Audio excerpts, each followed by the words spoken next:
Hola amigos, amigas, ¿cómo están?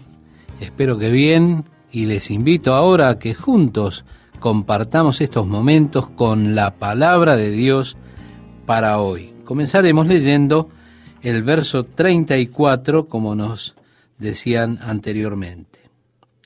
Y terminada la travesía, vinieron a tierra de Genesaret. Cuando le conocieron los hombres de aquel lugar, enviaron noticia por toda aquella tierra alrededor y trajeron a él todos los enfermos. Genesaret está allí, es hoy Cineret o Genesaret. Es el nombre de este valle que viene del área acuática del Mediterráneo. Y le rogaban que les dejase tocar solamente el borde de su manto, y todos los que lo tocaron quedaron sanos. Ahora bien, Jesús no tenía algún tipo de atuendo mágico que si usted lo tocaba, podía ser sanado. La sanidad tenía lugar en cada caso por causa de la fe de la persona. Tocar el atuendo fue para ellos el punto de liberación de la fe. Había muchas cosas en el Nuevo Testamento que conformaban puntos de contacto para liberación de la fe. Por ejemplo, en el libro de Hechos enviaron a Pablo un pañuelo, o más literalmente, una faja con su delantal, y ellos lo colocaron sobre los enfermos y las personas eran sanadas. Pedro, cuando estaba caminando calle abajo, ellos habían colocado a los enfermos en el camino para que la sombra de Pedro cayera sobre ellos. Y la sombra de Pedro cayó sobre ellos, y ese fue el punto de contacto. La gente dijo: oh, sé que tan pronto como la sombra de Pedro pase sobre mí, seré sano. Ellos tuvieron este punto de liberación de su fe. De algún modo nosotros necesitamos estar capacitados para liberar la fe, para que ella se vuelva activa. Así que sé que tan pronto como libere la fe, esto sucederá. Y este es un punto de contacto para liberación de la fe. Hay allí, estimado oyente, una muy valiosa lección. Leemos el verso 1 del capítulo 15. Entonces se acercaron a Jesús ciertos escribas y fariseos de Jerusalén, diciendo: estimado oyente, estos sujetos vinieron un largo camino para desafiar al Señor. Ellos vinieron desde Jerusalén hasta Galilea. Este viaje por tierra era de más de una semana desde Jerusalén hasta Galilea. Así que ellos arribaron a Galilea y dijeron: ¿por qué tus discípulos quebrantan la tradición de los ancianos? Porque no se lavan las manos cuando comen pan. De acuerdo a la tradición, había muchas cosas que podían hacer a una persona sucia, pero esta suciedad era una suciedad ceremonial, con la cual si usted estaba sucio no podía entrar al templo. Y muchas cosas le hacían a usted ceremonialmente impuro. Así que sus discípulos estaban siendo acusados de transgredir las tradiciones, no yendo a través del lavacro de las manos antes de comer sus panes. Respondiendo él, les dijo: ¿por qué también vosotros quebrantáis? Note que no dice la tradición, sino ¿por qué también vosotros quebrantáis el mandamiento de Dios por vuestra tradición? Porque Dios mandó diciendo: honra a tu padre y a tu madre, y el que maldiga al padre o a la madre, muera irremisiblemente.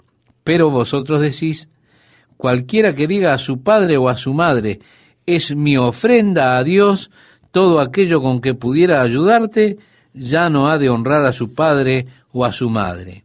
Así habéis invalidado el mandamiento de Dios por vuestra tradición. Ahora, la Biblia dice: no maldecirás a tu padre o madre. Esto es el mandamiento de Dios. Usted tiene que honrarlos, no maldecirlos.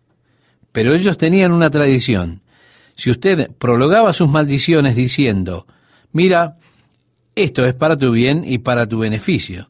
Estás putrefacto. Es un agasajo, lo estoy haciendo por tu beneficio. Por ello te lo digo. Ellos serán libres en tanto prolongaran por medio de esto. De allí, esto es corbán, es decir, esto es algo por lo cual usted será beneficiado. De modo que Jesús señaló que a través de su tradición, ellos mostraban indulgencia para la violación tangible del mandamiento de Dios, y por lo tanto, invalidaban, dejaban sin efecto el mandamiento de Dios por medio de sus tradiciones. Jesús es más recto, de hecho, Él se pone tan exigente que es casi espeluznante cuando estudiamos Mateo aquí. Leamos el verso 7. Hipócritas, bien profetizó de vosotros Isaías cuando dijo, este pueblo de labios me honra, mas su corazón está lejos de mí. Pues en vano me honran, enseñando como doctrinas mandamientos de hombres. La Iglesia ha desarrollado muchos dogmas que ellos enseñan como doctrina y están en la misma posición que la que estaban los escribas y los fariseos en el tiempo de Cristo, quienes comenzaron a honrar y a asirse de las tradiciones y los mandamientos de los hombres, aún por encima de los mandamientos de Dios. El verso 10 dice, y llamando así a la multitud, les dijo, oíd y entended, no lo que entra en la boca contamina al hombre, mas lo que sale de la boca, esto contamina al hombre. Llamó a las multitudes, escuchen ahora, escúchenme, no es lo que entra en la boca lo que les contamina, es lo que sale de sus bocas. Amigo, esto va en contra de toda la tradición de cómo usted debía comer con las manos limpias, y más aún, lo que usted debía comer. Así que salga y disfrute de un buen lechón a las brasas. No es lo que entra lo que contamina al hombre, simplemente asegúrese de que esté bien cocinado, así usted no se enferma. Entonces, acercándose sus discípulos, le dijeron, ¿sabes que los fariseos se ofendieron cuando oyeron esta palabra? Pero respondiendo él, dijo, toda planta que no plantó mi Padre Celestial será desarraigada. Hay plantas que están creciendo. Ellas no fueron plantadas por el Padre Celestial. Van a echar raíces, pero simplemente déjelas en paz. Note que él no dijo, vayan y discutan con ellos. Simplemente déjenlos solos. Dejadlos. Son ciegos, guías de ciegos. Y si el ciego guiare al ciego, ambos caerán en el hoyo. Respondiendo Pedro le dijo, explícanos esta parábola.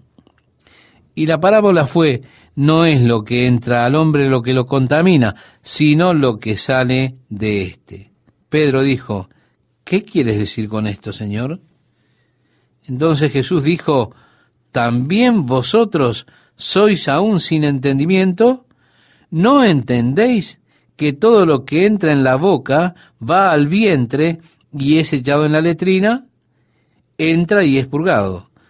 Pero lo que sale de la boca, del corazón sale, y esto contamina al hombre, porque del corazón salen los malos pensamientos, los homicidios, los adulterios, las fornicaciones, los hurtos, los falsos testimonios, las blasfemias.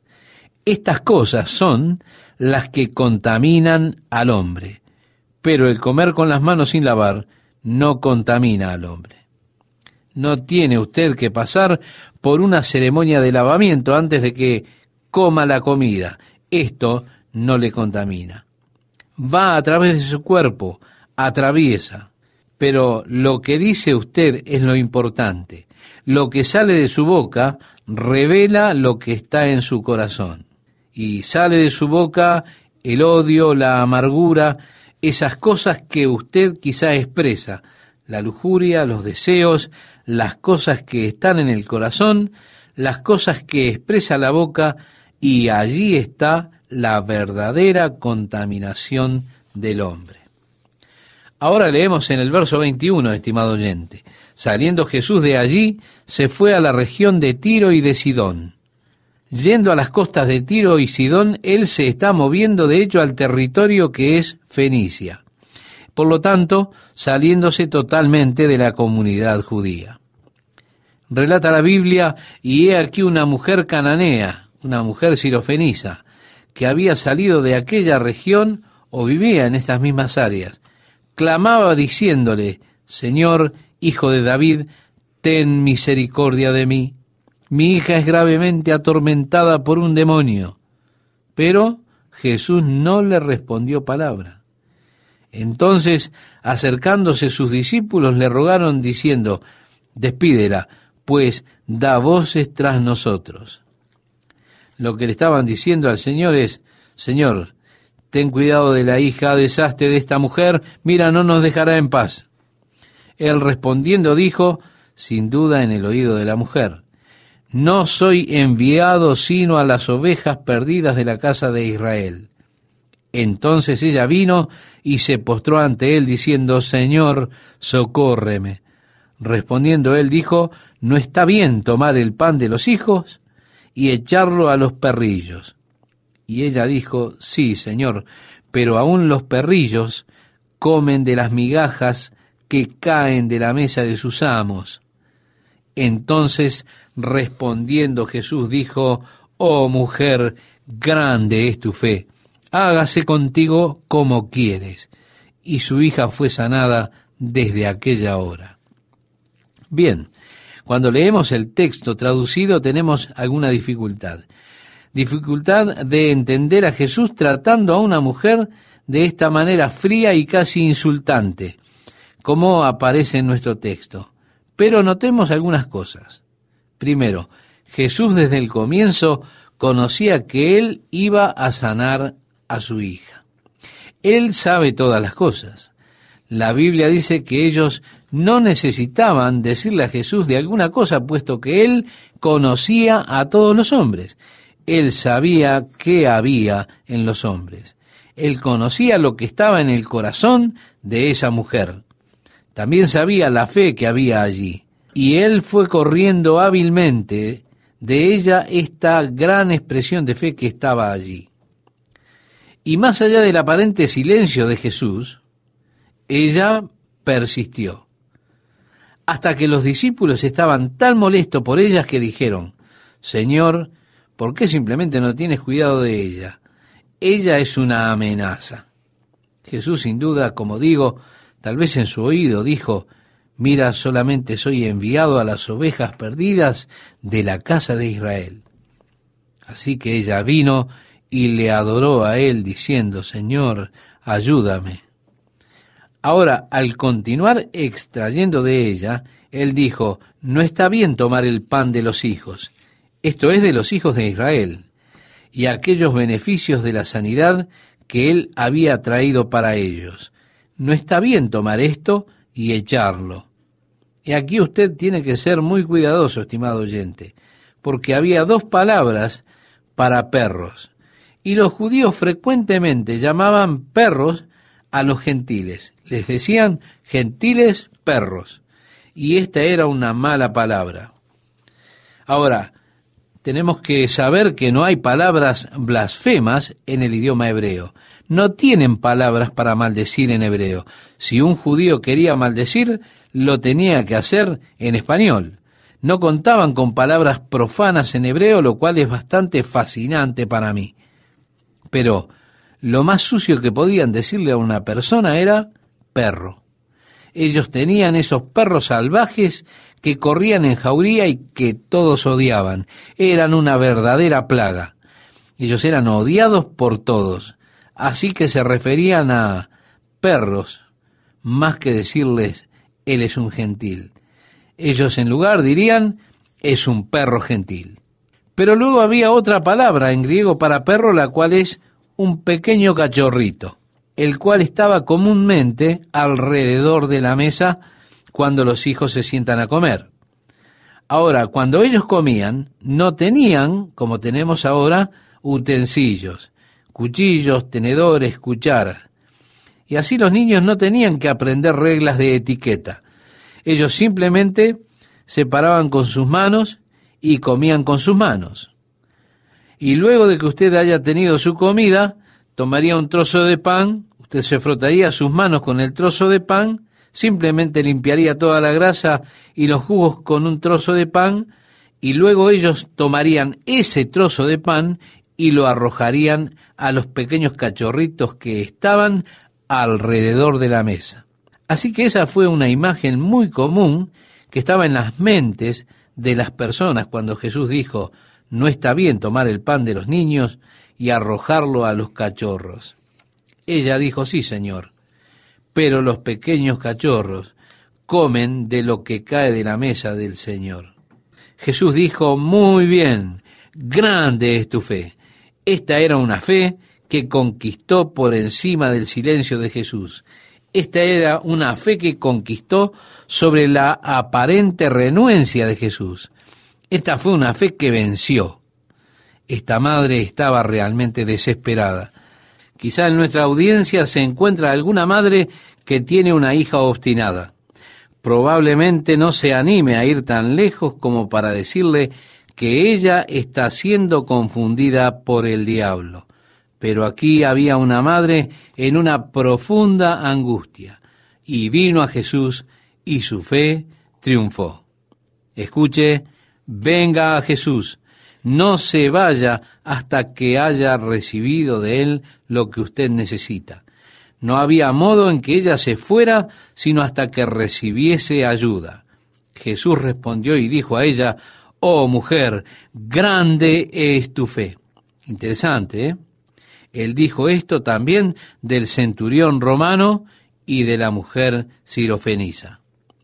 Luego leemos: pasó Jesús de allí y vino junto al mar de Galilea, y subiendo al monte se sentó allí, y se le acercó mucha gente que traía consigo a cojos, ciegos, mudos, mancos y otros muchos enfermos, y los pusieron a los pies de Jesús y los sanó.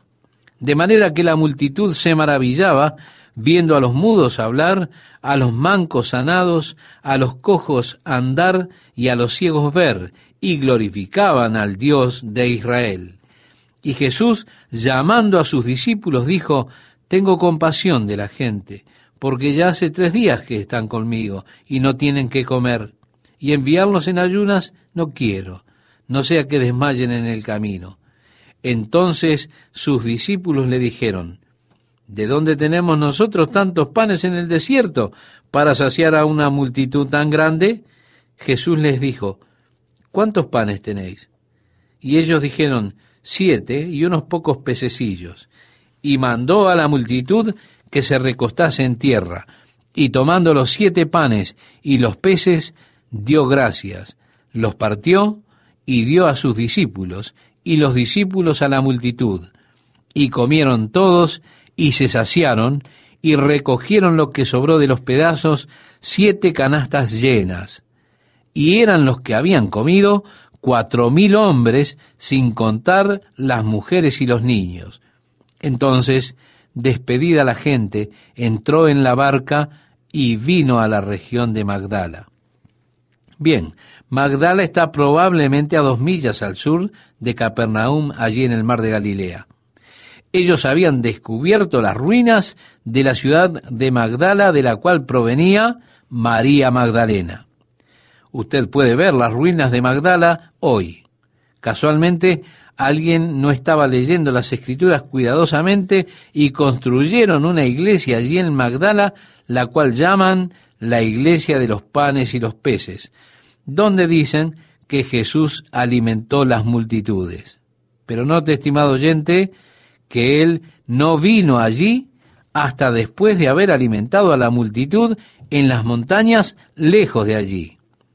Es conveniente para los paseos turísticos, los autobuses, y así que les llevan a usted abajo por el mar de Galilea, allí a Magdala, para mostrarle el mosaico de una iglesia en donde hay panes y peces y el mosaico en el piso, y juran que este es el punto donde esto ocurrió. ¿Cómo están, amigas, amigos? oyentes de la palabra de Dios para hoy.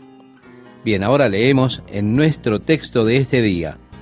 Dice así: vinieron los fariseos y los saduceos para tentarle, y le pidieron que les mostrase señal del cielo. Mas él respondiendo les dijo: cuando anochece decís, buen tiempo, porque el cielo tiene arreboles. Y por la mañana, hoy habrá tempestad, porque tiene arreboles el cielo nublado. Hipócritas, que sabéis distinguir el aspecto del cielo, mas las señales de los tiempos no podéis. Estimado oyente, si ellos hubieran estado atentos, deberían haber visto en las Escrituras. Deberían saber que ese era el tiempo de la venida del Mesías. En el libro de Daniel, él prometió que 483 años después que salió el edicto para restaurar y reconstruir Jerusalén, el Mesías príncipe habría de venir. Y ellos no reconocieron las señales, no reconocieron los tiempos, porque realmente no conocían las Escrituras. Me pregunto cuántas veces Jesús puede decirles a las personas hoy que están tan ciegos al hecho de que Él regresará pronto. Oigan, ustedes saben cómo dar el reporte meteorológico, pero no saben distinguir el tiempo de mi regreso. A continuación Jesús dijo: la generación mala y adúltera demanda señal, pero señal no le será dada, sino la señal del profeta Jonás. Nuevamente, él repite esto como lo ha expresado ya anteriormente. Y dejándolos, se fue, leemos en el verso 4. Ustedes ya han pedido señal. La única señal que recibirán es la del profeta Jonás. En el verso 5 leemos: llegando sus discípulos al otro lado, se habían olvidado de traer pan, y Jesús les dijo: mirad, guardaos de la levadura de los fariseos y de los saduceos. Ya hemos visto en programas anteriores que donde sea que se refiere a la levadura es en un sentido referido al mal. Así entonces tenemos que es una clase de pecado o hipocresía. En este caso, él dice: guardaos de la levadura de los fariseos, que es hipocresía, según otro de los evangelios. Ellos pensaban dentro de sí, diciendo: esto dice porque no trajimos pan. Y entendiéndolo Jesús les dijo: ¿por qué pensáis dentro de vosotros, hombres de poca fe, que no tenéis pan? ¿No entendéis aún? ¿Ni os acordáis de los 5 panes entre 5,000 hombres, y cuántas cestas recogisteis? ¿Ni de los 7 panes entre 4,000, y cuántas canastas recogisteis? Hemos leído los versículos 7 al 10, estimado oyente. Y en otras palabras, él está diciendo: ¿ustedes creen que yo estoy preocupado porque no tienen pan? ¿No se dan cuenta que nosotros somos capaces de proveer el pan? No estoy hablando de que se hayan olvidado de traer el pan. ¿Cómo es que no entendisteis que no fue por el pan que os dije que os guardaseis de la levadura de los fariseos y de los saduceos? Entonces entendieron que no les había dicho que se guardasen de la levadura del pan, sino de la doctrina de los fariseos y de los saduceos. Ahora ellos dejan el mar de Galilea y se dirigen hacia una región que es conocida como la parte superior de Galilea. En aquellos días era Cesarea de Filipo.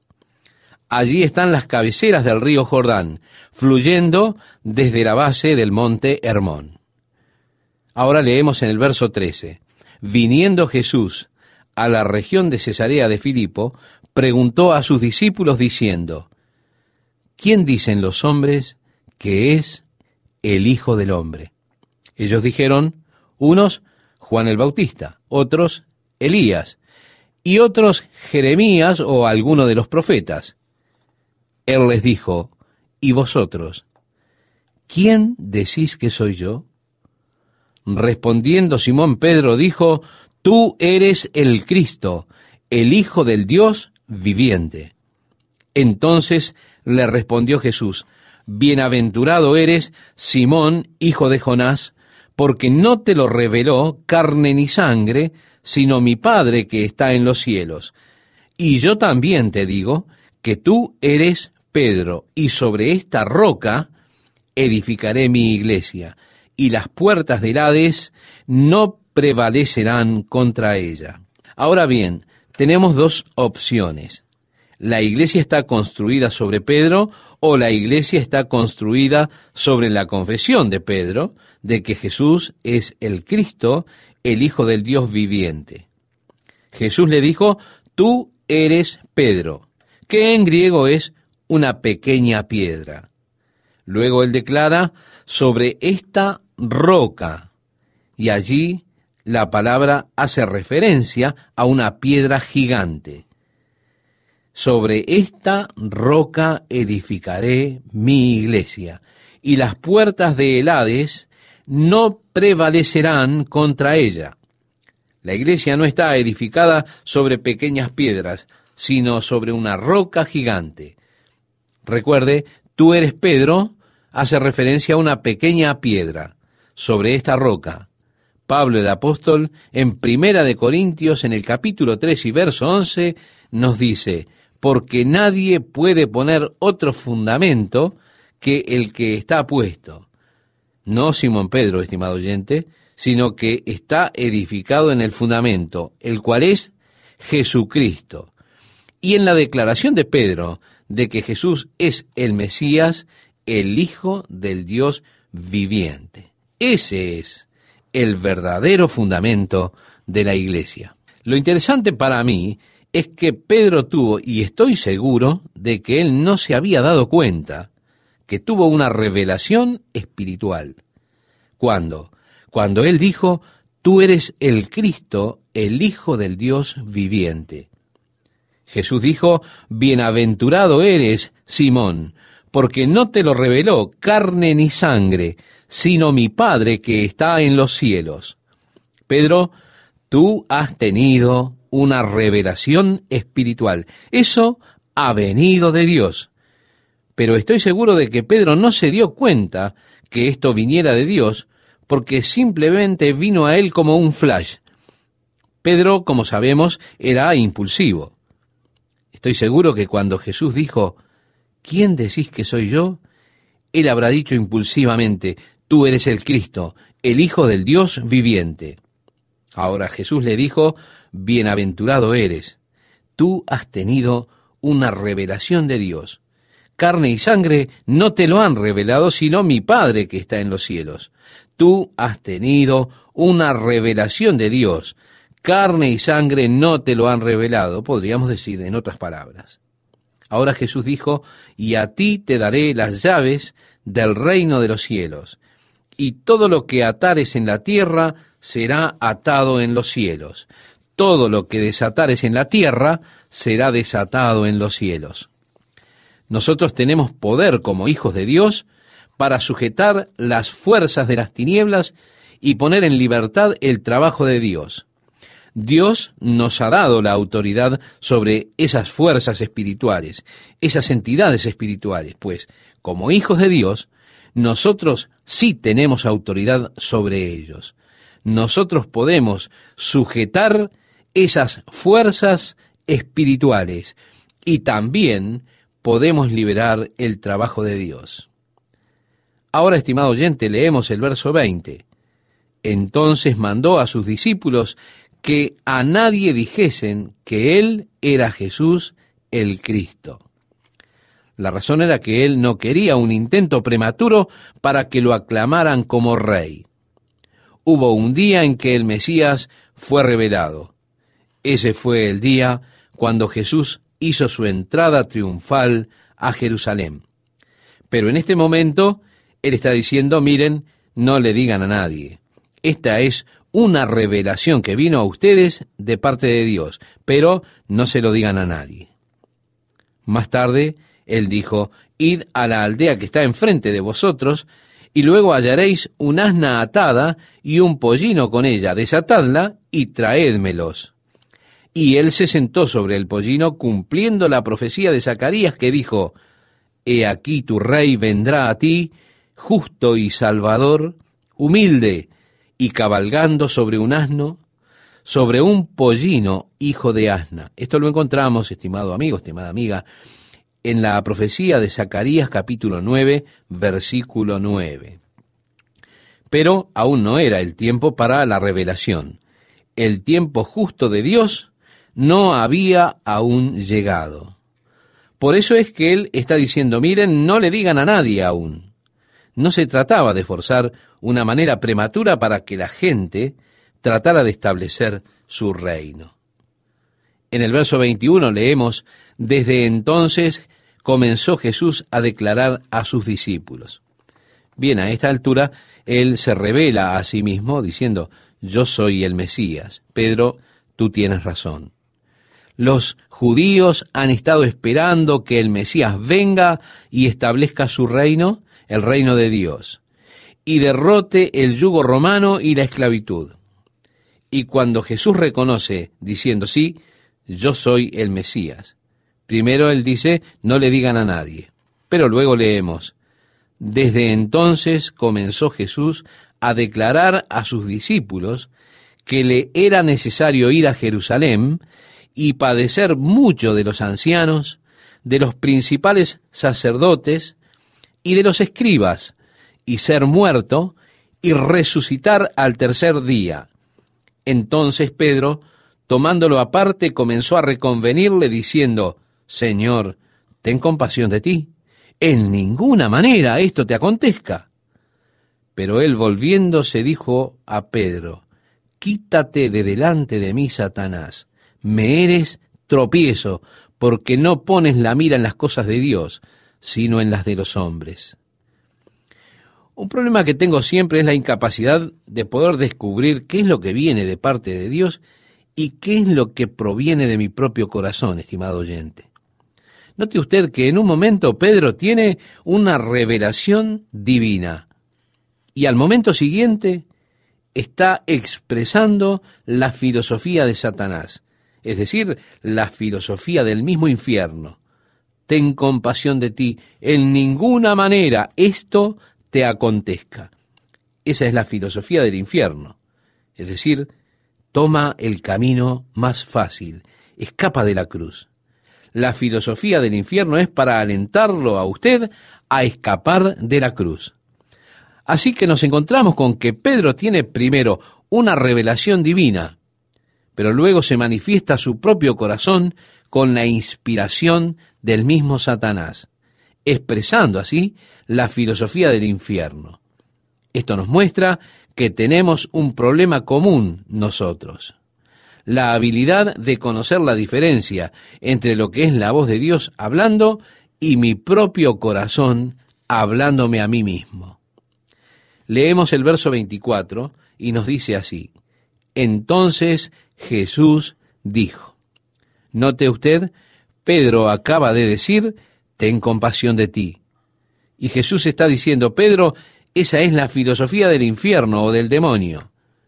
En el verso 24 que hemos comenzado a leer, sigue diciéndonos: si alguno quiere venir en pos de mí, niéguese a sí mismo y tome su cruz y sígame. Sí, estimado oyente, el camino del discipulado es el camino de la negación propia.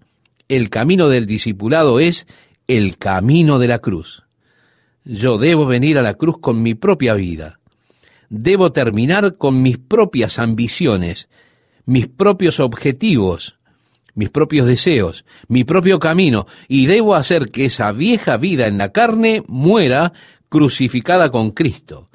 Y debo vivir una nueva vida según el Espíritu en Cristo Jesús. Debo hacer que ese viejo hombre muera, y esto es un proceso que debo hacer día tras día. ¿Por qué? Porque el viejo hombre está tratando aún de quedarse en el trono de mi corazón. El apóstol Pablo dice que hay una guerra dentro nuestro: la carne contra el espíritu, y el espíritu en contra de la carne. Incluso nosotros no siempre hacemos las cosas que quisiéramos hacer. El apóstol Pablo, expresando su propio conflicto en Romanos capítulo 7, dice: porque no hago el bien que quiero, sino el mal que no quiero, eso hago. Miserable hombre de mí, ¿quién me librará de este cuerpo de muerte? Esto lo hemos tomado de la carta de Pablo a los Romanos capítulo 7, versos 19 y 24. Todos nosotros, habiendo visto el ideal divino y consintiendo con él, decimos: sí, Señor, esta es la vida correcta, esta es la vida que yo quiero vivir, es la vida que voy a vivir. Y entonces hemos experimentado la debilidad de nuestra propia carne, y esas cosas que prometimos que íbamos a hacer, ahora no las estamos haciendo. Y esas cosas de las que dijimos que nunca más volveríamos a hacer, aún las estamos haciendo. Entonces decimos: miserable de mí. Fíjese al final del capítulo 7 en Romanos, el apóstol Pablo ha renunciado a toda fórmula de autoayuda. ¿Cómo puedo cambiar? Él está clamando por ayuda exterior, pues ya no hay más nada que él pueda hacer. Entonces pregunta: ¿quién me librará? Yo no puedo hacerlo solo. Lo he intentado, pero he fallado. ¿Quién me librará? Allí mismo está la respuesta. Cuando llegamos al final de los esfuerzos propios y comenzamos a pedir por esa ayuda exterior, Pablo responde a su propia pregunta, diciendo: gracias doy a Dios por Jesucristo Señor nuestro, por quien tenemos la victoria. Yo no tengo que ser un cristiano derrotado, no tengo que vivir siendo esclavo de mi carne. En el capítulo 7 usted encuentra el yo varias veces hablando en primera persona, pero en el capítulo 8 desaparece cuando él comienza a hablar acerca del Espíritu y la gloriosa, victoriosa vida que está viviendo ahora por el poder del Espíritu Santo. Hay una cruz, estimado oyente. Si algún hombre quiere venir en pos de mí, debe negarse a sí mismo, decía Jesús. Negarse al autogobierno de su vida, eso debo traerlo a la cruz. Y así debo dejar morir la vieja naturaleza, el viejo hombre, sí, crucificarlo con Cristo. Entonces, luego Jesús dice: síganme. Luego él da un fundamento. Primero él da una explicación y luego el fundamento. En el verso 25 leemos: porque todo el que quiere salvar su vida, la perderá. Si usted está tratando de encontrar la vida separado de Jesucristo, estimado oyente, usted terminará perdiendo su vida por la eternidad. En Mateo 16:25 continúa diciendo: y todo el que pierda su vida por causa de mí, la hallará. Así es que usted encontrará lo que es la vida real.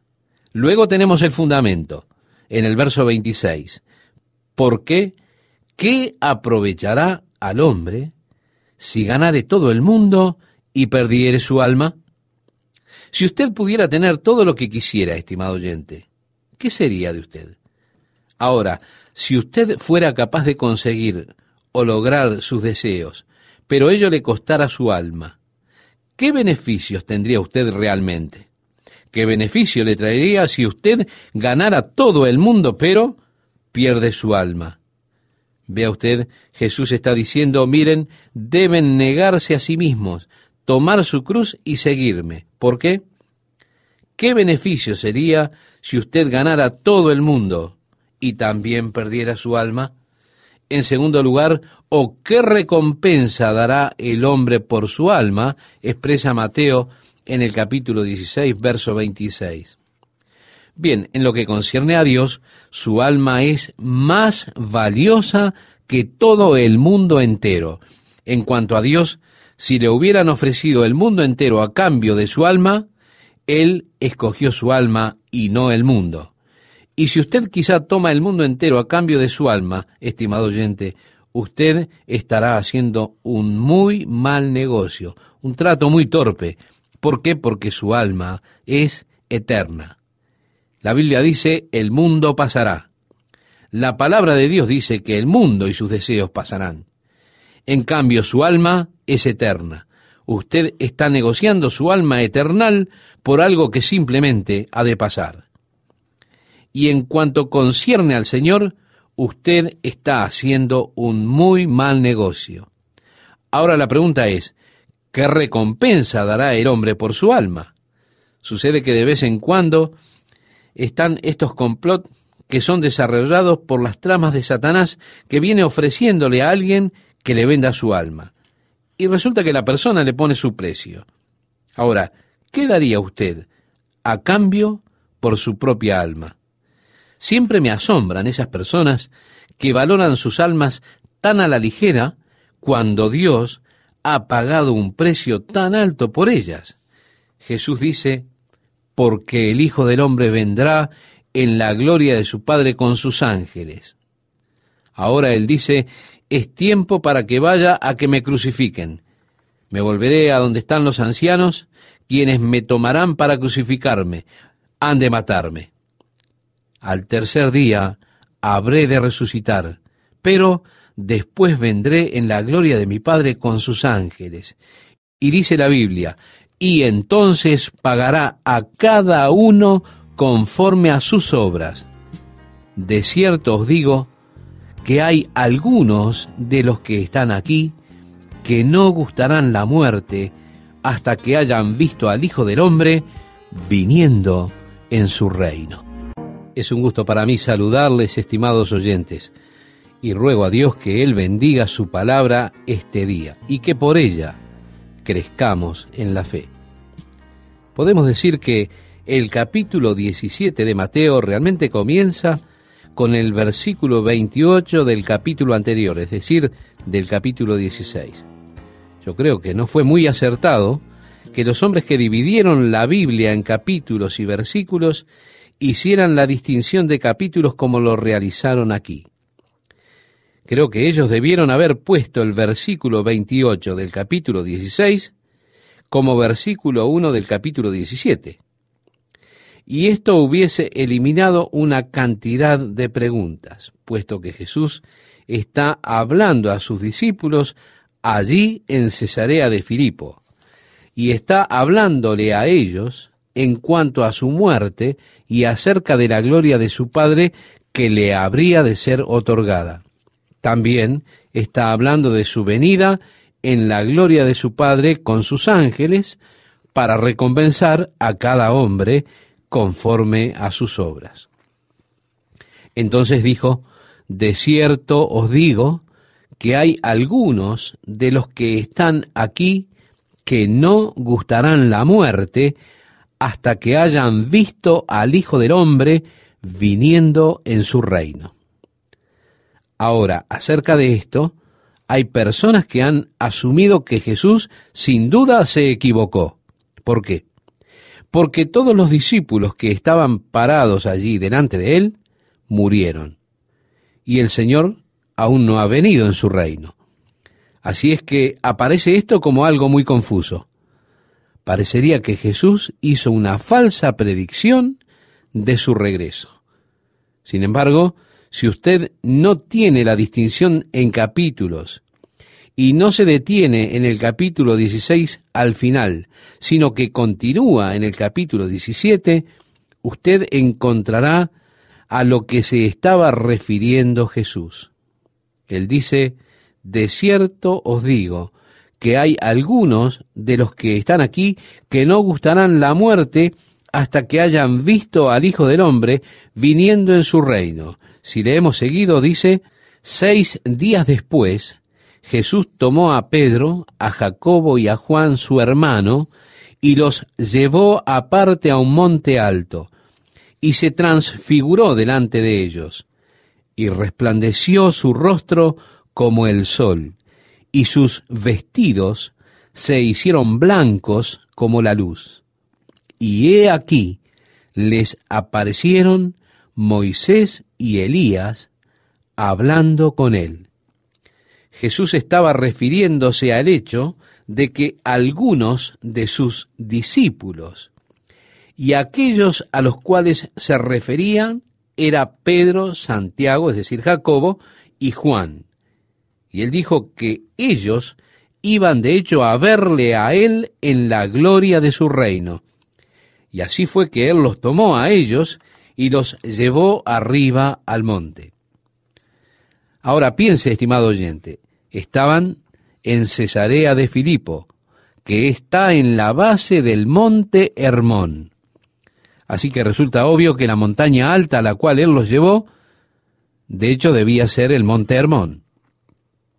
En los años siguientes, cuando buscaron establecer la Tierra Santa como atracción para los cristianos de todo el mundo, al establecer los lugares santos donde ocurrieron los acontecimientos, muchos de los lugares santos fueron establecidos por la madre del emperador Constantino unos 300 años después, más o menos, de la crucifixión del Señor Jesús.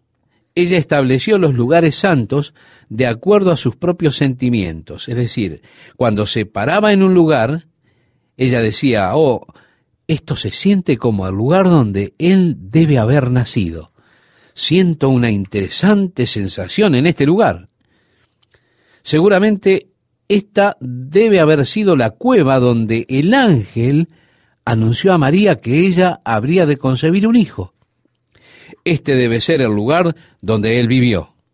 Y ella fue por todo el país estableciendo esos lugares y comenzaron a construir luego en esos lugares iglesias en los lugares santos para conmemorar dichos lugares, donde supuestamente Jesús hizo varias de estas cosas.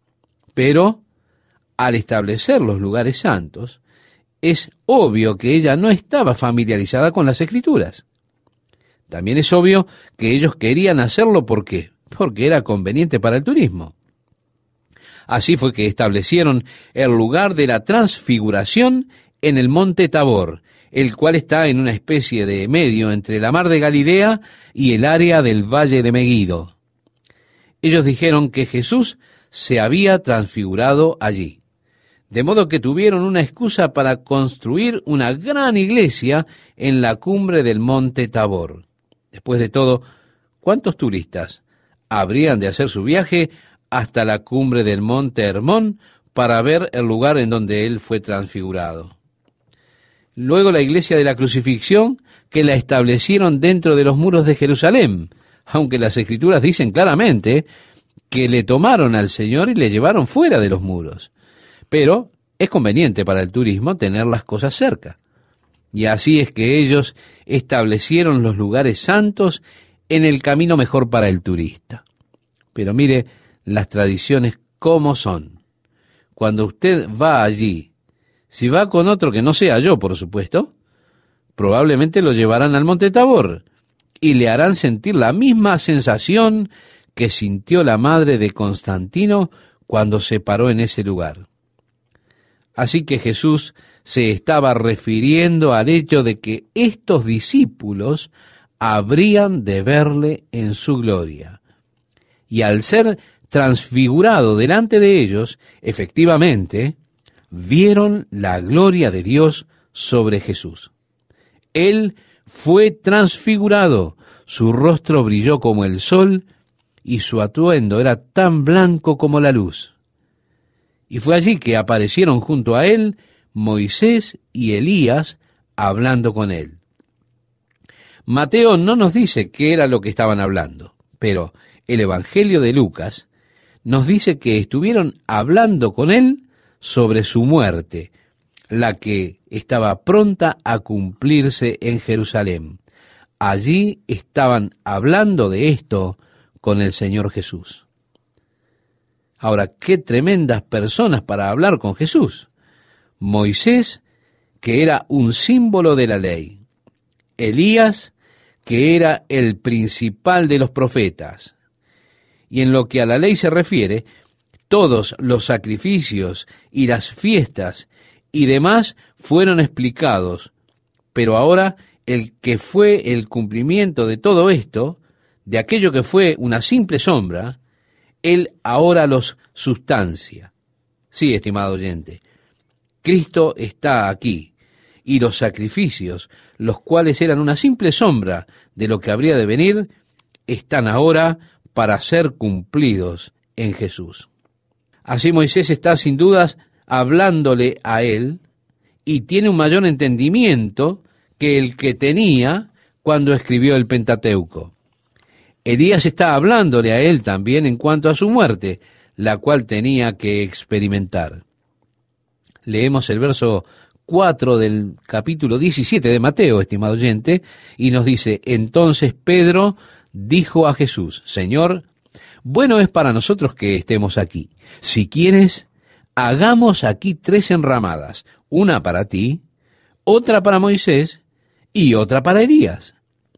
Mientras él aún hablaba, una nube de luz los cubrió. Y he aquí una voz desde la nube que decía: Este es mi Hijo amado, en quien tengo complacencia. A él oíd. Usted recuerda que en el Antiguo Testamento había una luminosa nube que guió a los hijos de Israel cuando salieron de la esclavitud de Egipto. Esa nube los seguía o los guiaba a ellos a través del desierto, y era la nube que representaba la Shekinah, es decir, la gloria de Dios.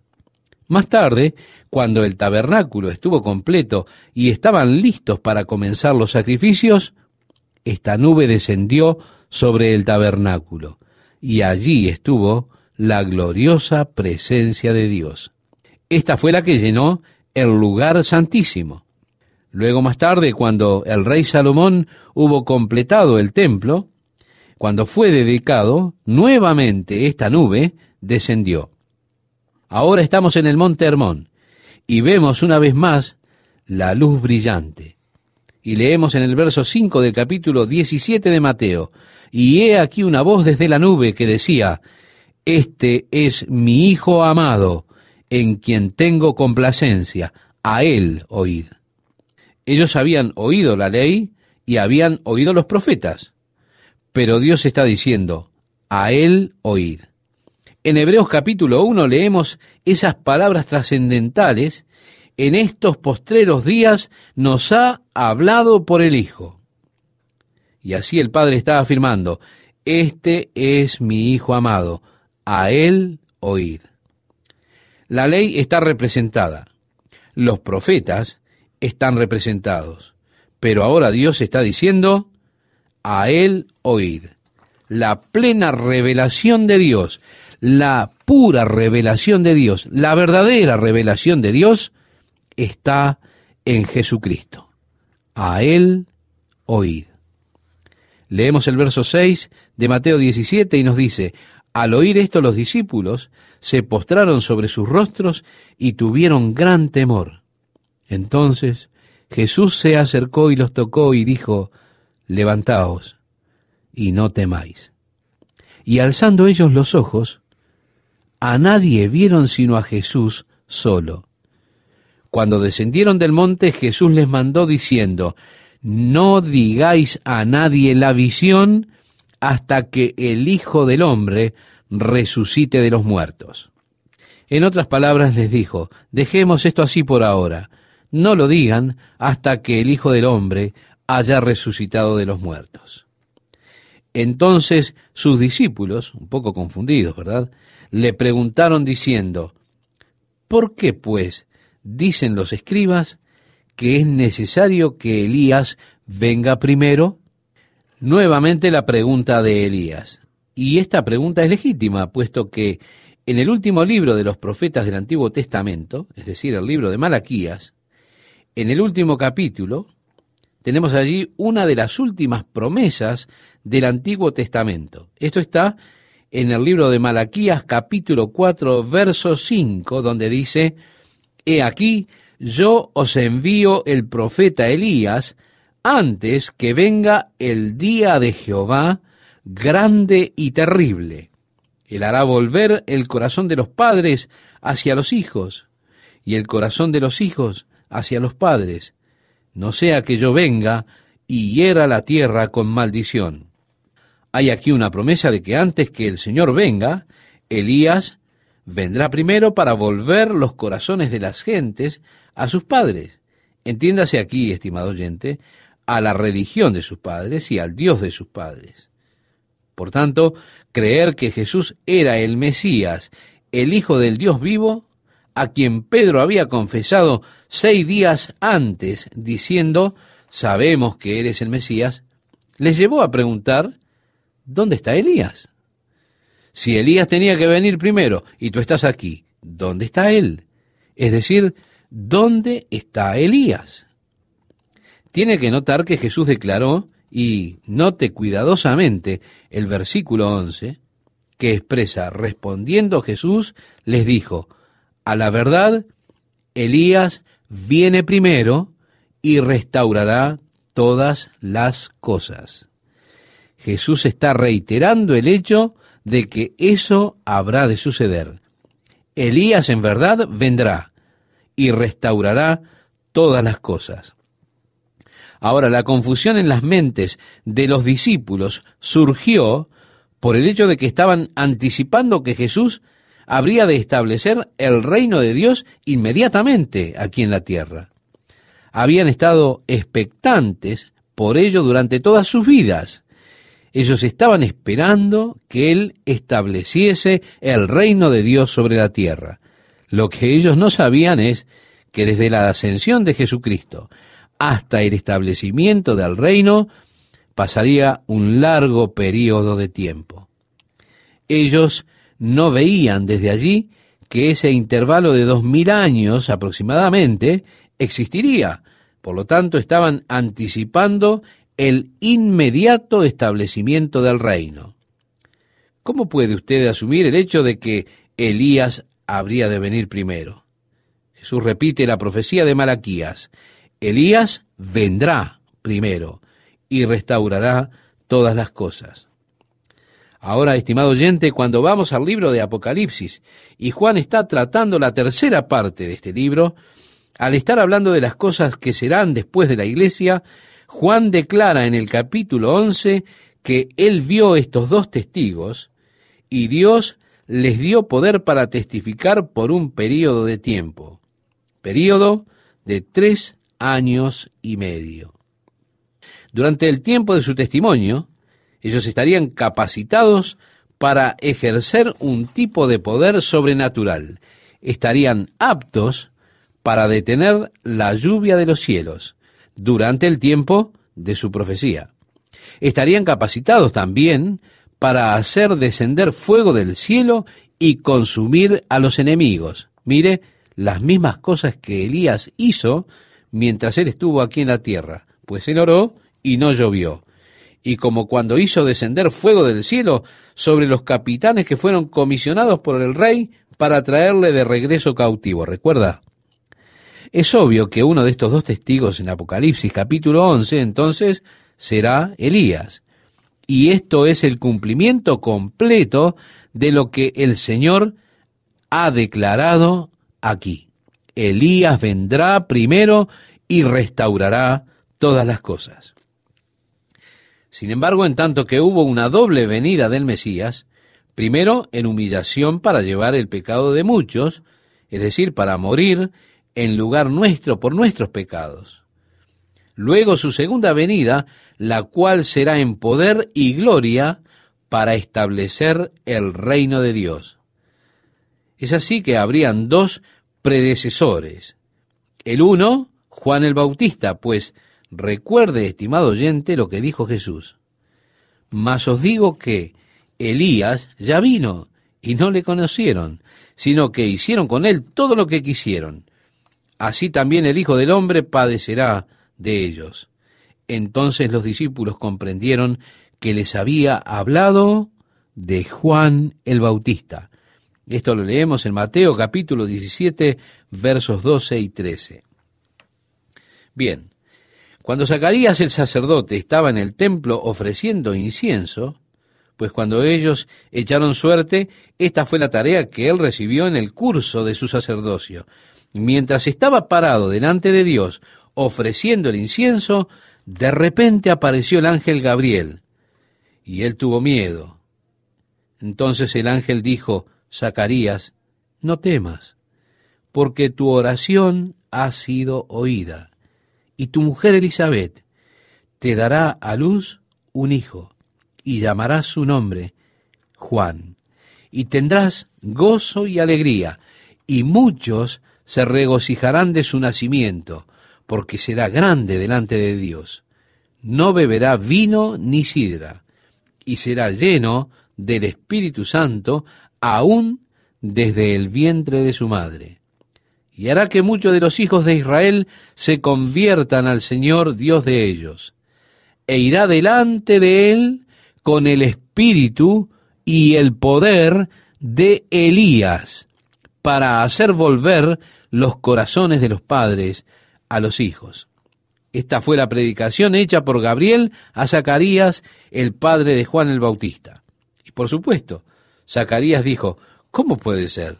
Mi esposa es anciana, es de edad avanzada. El ángel dijo: ahora quedarás mudo y no podrás hablar hasta el día en que esto se haga, por cuanto no creíste mis palabras, las cuales se cumplirán a su tiempo. Y la gente esperaba afuera y se preguntaba por qué demoraba Zacarías en el templo. Ellos esperaban afuera, él saldría y les daría las bendiciones de Dios. Y así es que esperaban la bendición. Y amigo, él estaba allí. Miraron el reloj solar descender y pensaron: ¿qué sucede que está demorando tanto? Finalmente, cuando salió, estaban asombrados. ¿Por qué? Porque no podía darles la bendición. Él no podía hablar.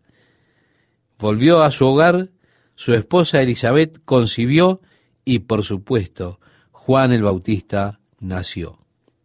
Ahora, cuando Juan comenzó su ministerio, atrajo a mucha gente. Venían de las villas de las ciudades para ser bautizados y para oír sus palabras. Y puesto que las personas se unían a él, había una conmoción entre los fariseos, los escribas y demás. Así que enviaron a ciertos hombres a él para averiguar de dónde obtenía su autoridad para hacer estas cosas. ¿Quién te dio esta autoridad? ¿Quién eres tú? ¿Eres acaso el Mesías? No. ¿Eres Elías? Él volvió a decir: no. Aún así, Jesús está declarando: si están aptos para recibirlo, este es Elías del cual las Escrituras hablaron. Ahora, él no es el cumplimiento completo, estimado oyente. Juan el Bautista no es el cumplimiento completo.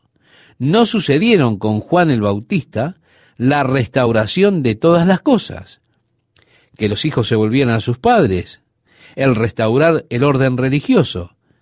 Eso recién ocurrirá cuando Elías venga nuevamente precediendo la venida de Jesucristo, justo luego de que la iglesia sea trasladada a estar con el Señor. Así que yo no tengo, estimado oyente, expectativas para ver a Elías. No estoy buscando ver tampoco al anticristo. Estoy buscando que Cristo venga y me lleve para estar con él. Y luego será cuando estos eventos se darán cita. Así Elías vendrá nuevamente, dijo Jesús. Elías en verdad vendrá primero para restaurar todas las cosas. Pero recuerde, Elías ya vino, dijo Jesús, y ellos no lo conocieron porque hicieron con él lo que quisieron. Y dijo Jesús: y conmigo habrán de hacer lo mismo, así que habré de sufrir a mano de ellos.